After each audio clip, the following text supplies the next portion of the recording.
The Greeks believed that every crossroads was Hecate's territory, a place where the living and the dead would meet. She never walks alone. She is the master of the shadows and the hounds of hell. This is the key to the underworld, but the goddess who holds it isn't Persephone. Why did Zeus, the king of all gods, fear this one goddess? The answer is not what you think. You know her as the mentor from Hades too. But the real myth is far darker and far more powerful. To understand Hecate, you must first understand that she is old, primal. She is a living fossil from an age before the Olympians you know. She is the daughter of the Titans Perses, the god of destruction, and Asteria, the goddess of falling stars and prophecy. This makes her lineage a potent mix of darkness and light, of violence and mystery. And yes, this ancestry makes her a direct cousin to gods like Apollo and Artemis. But while they are Olympians, she is a Titan. And that fact is the single most important detail in her entire story. We must go back to the beginning. Before Zeus was king, the Titans ruled the cosmos, a brutal, chaotic, and powerful dynasty. Zeus, the young god of the sky, led a rebellion, a bloody 10-year war that shook the foundations of reality, the Titanomachy. When Zeus was finally victorious, his justice was swift and terrible. He chained his father Kronos and the other male titans and hurled them into the blackest pit of the underworld, Tartarus.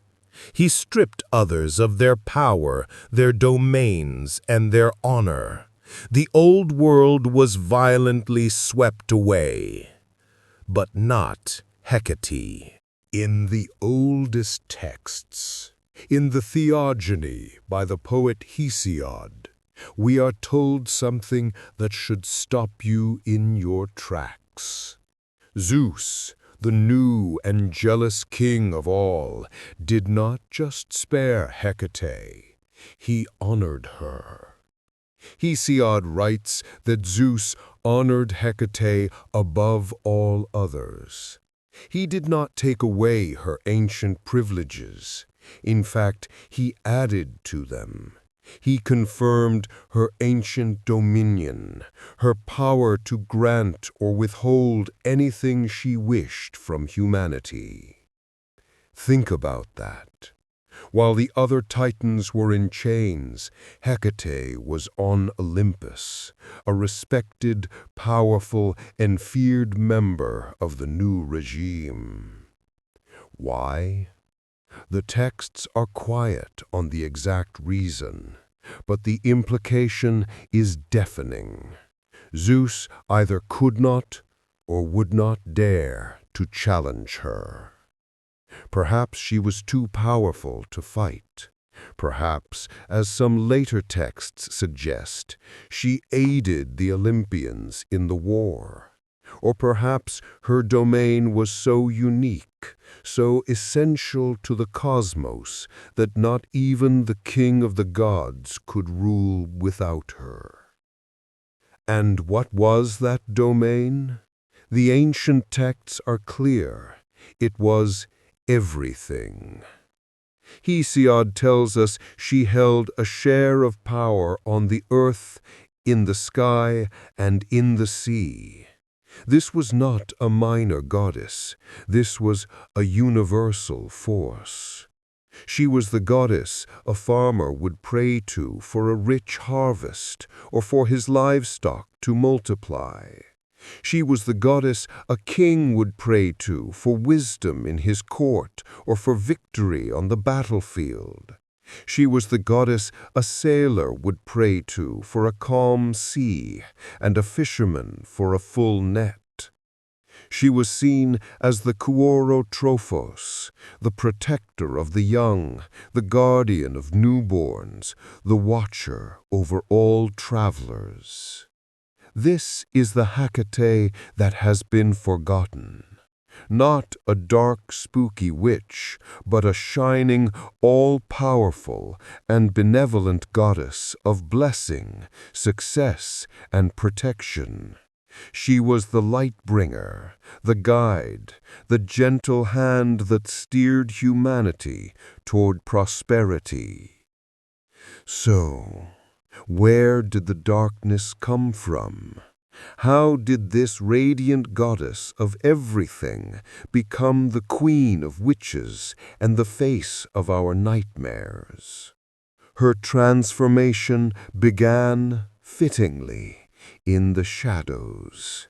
It came from her most famous and most dangerous domain, the in-between, the liminal spaces. A liminal space is a threshold, a place of transition where you are neither one thing nor the other.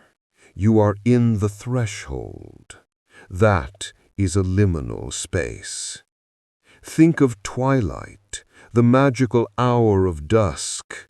It is not day, and it is not night. It is the in-between. That is Hecate's domain.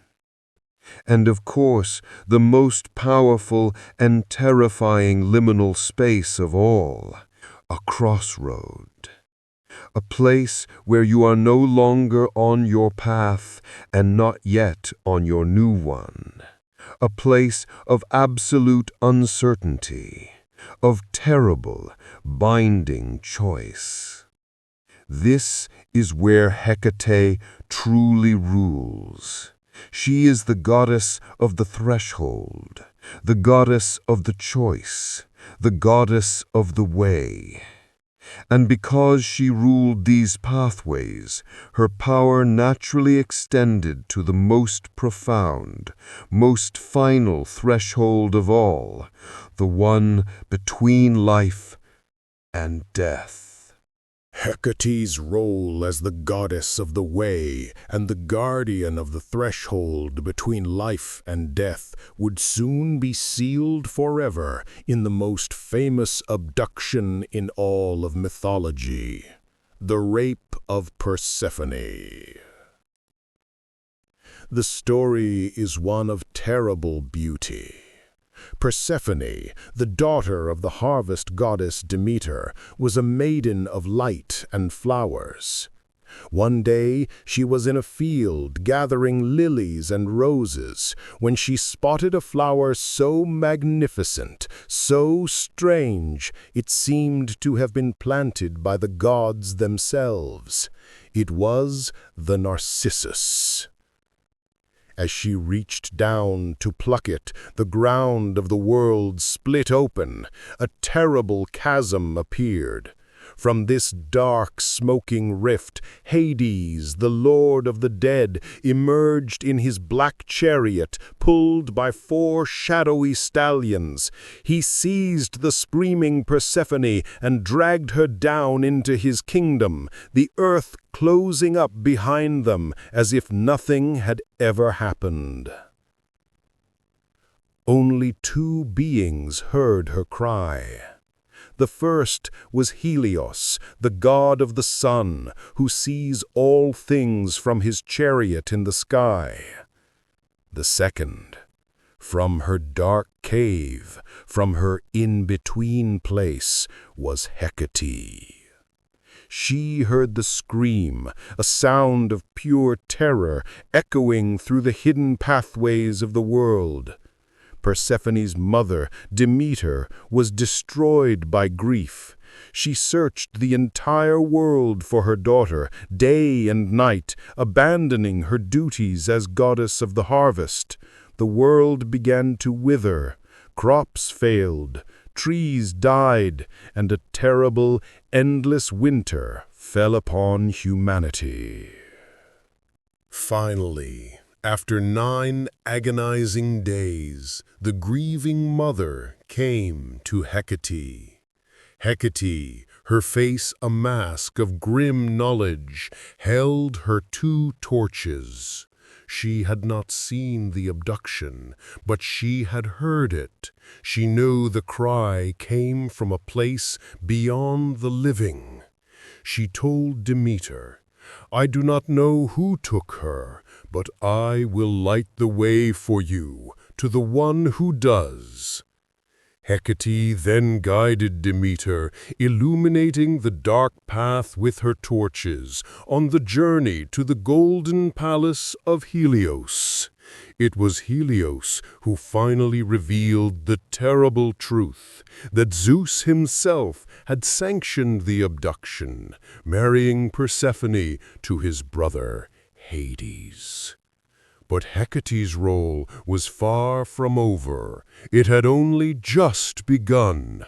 When the deal was finally struck by Zeus, a desperate measure to save the starving human race, it was decreed that Persephone would be returned, but only if she had not eaten any food in the underworld.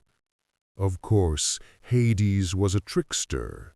He had given his new queen a single glistening pomegranate, and she had eaten just a few seeds, perhaps 6, perhaps 7. This single act bound her to the underworld forever. The compromise was made. Persephone would spend part of the year on earth with her mother, bringing the spring and summer, and the other part she would spend in the darkness as the rightful queen of the underworld. But when Persephone made her first terrifying descent back to the land of the dead, she did not go alone. Hecate, the ancient Titan, the guardian of the threshold, the goddess who had lit the path for Demeter, made a choice. She descended with Persephone. She became her companion, her guide, her protector, and her most trusted attendant in the gloomy halls of Hades. This is the source of her modern image. In the underworld, Hecate became a permanent, powerful fixture. While Hades was the king and Persephone the queen, Hecate became something more. She was the gatekeeper. She is the one often depicted holding the great rattling keys to the gates of Hades. She became the warden. She had the power to lock the gates and to unlock them, the power to let things out and to keep things in. This makes her, in many ways, the true functional ruler of the underworld. While Persephone and Hades may sit on the throne, Hecate is the one who walks the halls, guides the newly dead, and holds the ultimate authority over passage itself. She is the chief of staff, the head of security, and the guardian of its most terrifying secrets. And now we arrive at her final transformation. Because Hecate was the guardian of the threshold between life and death, because she was the one who could walk freely between the worlds, because she held the keys to the gates of Hades, she naturally became the matron goddess of all who wished to do the same. This is the birth of Hecate, the goddess of witchcraft. To the ancient world, magic was a very real and very dangerous thing. It was not about fantasy. It was about bending the rules of the cosmos. And it was divided into three main arts, all of which Hecate commanded. First, there was pharmakeia.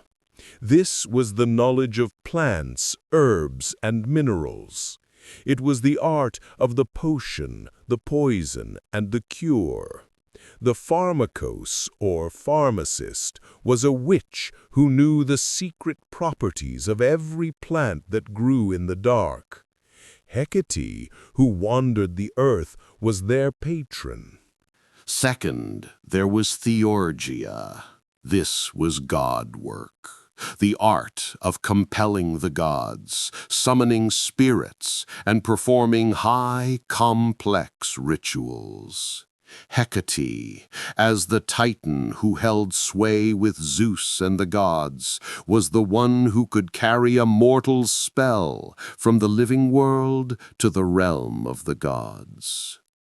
And finally, the most feared of all, necromancy, the art of raising the dead, of communicating with ghosts to learn a forgotten secret or to curse an enemy. Hecate, as the gatekeeper of the underworld, was the only one who could grant this power. She was the one who could unlock the gates and allow a restless spirit to pass through. She became the goddess that witches, sorcerers, and necromancers prayed to. She was their source of power, their protector, and their queen. This is why, in Roman times and later, her image began to change, to darken. The all-powerful, benevolent Titan goddess was slowly reduced to the patron of witches. She became a figure of fear, a goddess of the night. They said she was trimorphous, the three-formed. She was depicted as one body with three heads, or three separate bodies standing back to back. This was so she could look down all three paths of a crossroad at once, seeing the past, the present, and the future. These three forms were sometimes shown with the heads of animals, a snake, a boar, a dog, or a horse, symbols of her primal, untamed power. Her ancient benevolent procession of followers was twisted. They were no longer just the souls of the dead.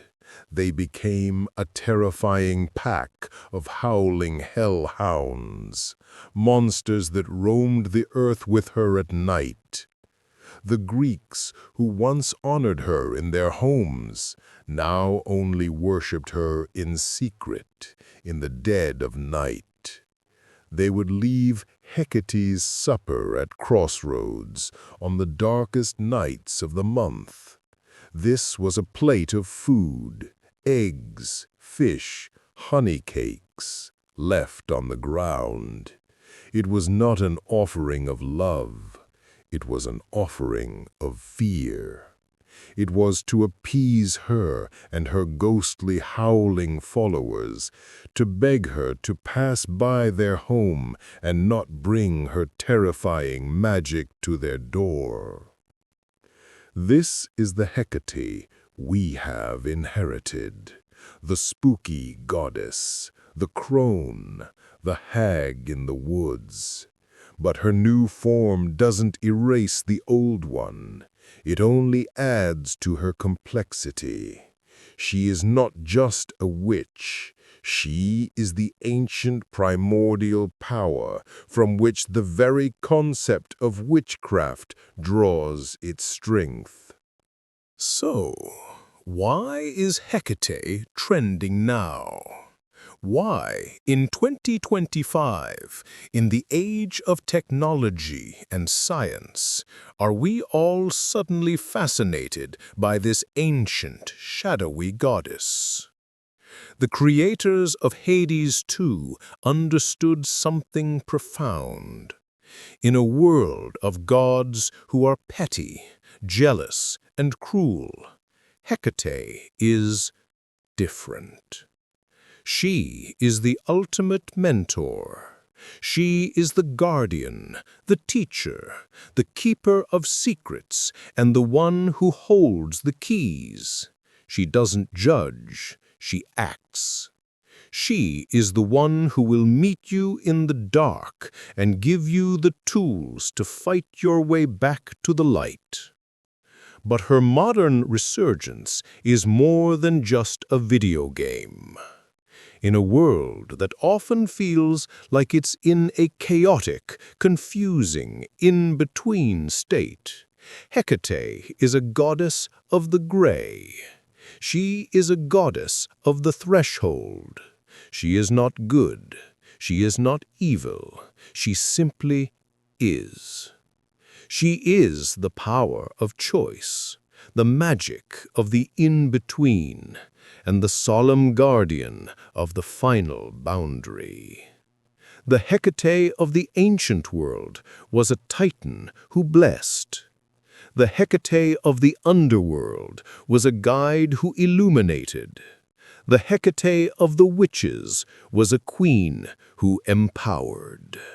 She is all of these things. The next time you stand at a crossroads in your own life, that moment of choice, of uncertainty, when you are no longer what you were, but not yet what you will be, you are in Hecate's domain. She is not just the goddess of witches, she is the goddess of the way. And she reminds us that in the darkest of nights, we must all learn to carry our own torches. If you wish to walk another dark path of mythology with me, subscribe and let me know in the comments which god or monster we should unearth next. I am your guide in the space between myth and history.